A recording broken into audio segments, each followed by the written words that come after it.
कभी भी इस्तेमाल करती है और फिर भी यूज एंड थ्रो। कभी भी बीजेपी किसी का, और खास तौर पर जो ये दो जोड़ी है, बीजेपी को जिन जिन लोगों ने बनाया, सबसे पहले बीजेपी को बनाने में सबसे बड़ी भूमिका बाला साहब ठाकरे की, उसके दल को इसने तोड़ा। उमा भारती, मुरली मनोहर जोशी, हिमाचल के पूर्व मुख्यमंत्री सुषमा स्वराज, अरुण जेटली, आडवाणी, गोविंदाचार्य, संजय जोशी, जिन जिन लोगों ने बीजेपी के निर्माण में अटल जी के साथ थे, चाहे आडवाणी जी हो, चाहे गडकरी हो, आप उठा के देख लीजिए कि इन दोनों व्यक्ति ने, रितंबरा हो कोई हो, उसको बिल्कुल जितने ताकतवर और बीजेपी के थिंक टैंक थे, उनको दूध की मक्खी की तरह इन्हें परेशान करके कुछ लोग मर गए। जो लोग का कोई विजन नहीं है, जो लोग बीजेपी में कभी भूमिका नहीं रही, नरेंद्र मोदी जी के साथ आप उठा के देखिए। लेकिन नरेंद्र मोदी जी के बारे में मेरी मान्यता ये है, इससे कमजोर, डरपोक और इससे मजबूर प्राइम मिनिस्टर मैंने दुनिया में, इतना डरपोक है कि पुलवामा का सहारा लेना पड़ा। सर, कोई भी आदमी पुलवामा जैसे चीजों का सहारा, कभी राम मंदिर का सहारा, कभी पाकिस्तान का, कभी हिंदू मियाँ का, और अब वो सहारा क्या लेते हैं? कभी भी डायरेक्ट ये चुनाव नहीं जीता। मध्य प्रदेश में इन्होंने कांग्रेस को तोड़ा, कर्नाटक में कांग्रेस को तोड़ा, अजीत पवार जी के बेटे को तोड़ा। हमेशा पीछे से ये वार करता है। लेकिन यदि कांग्रेस की पॉलिसी हो कि नहीं भाई, पहले भी उन्होंने कहा कि कोई दलित पीएम बने, यदि सही निर्णय महागठबंधन ले लिया, उसमें उत्तर प्रदेश में मायावती जी भी हैं, और सही निर्णय यदि हम लोग ले करके चुनाव में चले गए, तो ये 150 क्रॉस नहीं कर पाए। ये आप लिख लें। पीएम का चेहरा अगर बदलता है, मायावती जी का नाम आता है, तो इससे क्या महागठबंधन को फायदा होंगे? सर, आप दलित फेस को पीएम सामने लाइए और उसको पीएम की घोषणा करिए। आप देखिए, हम चाहते हैं हिंदुस्तान में दलित प्राइम मिनिस्टर को सामने लाए। मायावती जी भी हो सकती है, क्यों नहीं हो सकती? खड़गे जी भी हैं, साउथ में, यूपी में मायावती जी हैं।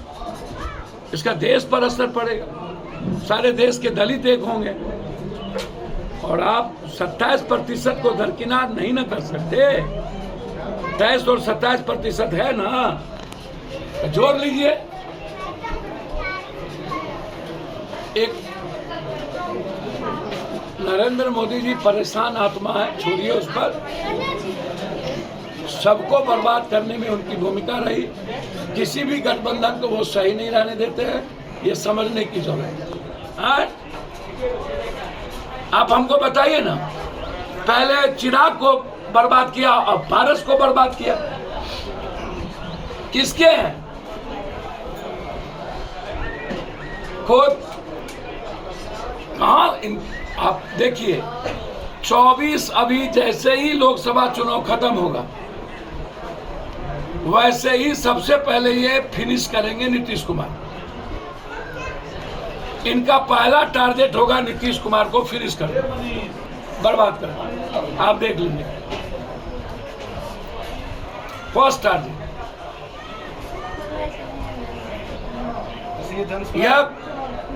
यह व्यक्ति सबसे ज्यादा खतरनाक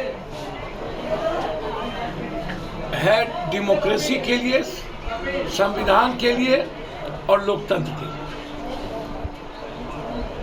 पारस जी एक सिविलाइज्ड आदमी, और उनको आप इस तरीके से बर्बाद किए, उनको तो लड़ा देना चाहिए महागठबंधन। मैं कोई राय नहीं दे सकता महागठबंधन, मेरा चल रही है कि वो महागठबंधन भैया मेरा तो हम तो आग्रह ही करेंगे, हमारी कोई राय नहीं है, न मैं कोई प्रवक्ता हूं।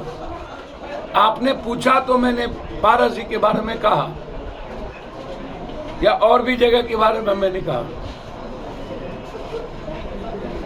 नरेंद्र मोदी चुनाव जीतने के लिए दुनिया का कोई भी पाप कर सकता है। अभी CAA लाया ना, पोलराइजेशन करने के लिए और हिंदू मुसलमान कराने के लिए। अरे मोदी जी, पहले से ही कानून है नागरिकता के लिए, हमें किसको रखना है किसको नहीं लेना है वो तो 6 साल का ड्यूरेशन है, और उसके बाद आर्टिकल जो संविधान का उसके तहत जो आएगा नागरिकता लेंगे, वो तो आपकी सरकार है, आप तय कीजिएगा। यह जो CAA लाए, ये तो सिर्फ एक आंख में धूल झोंकने के लिए ना। देखिए, इसके पास अब कुछ भी नहीं बचा। 272 कैसे क्रॉस करेंगे?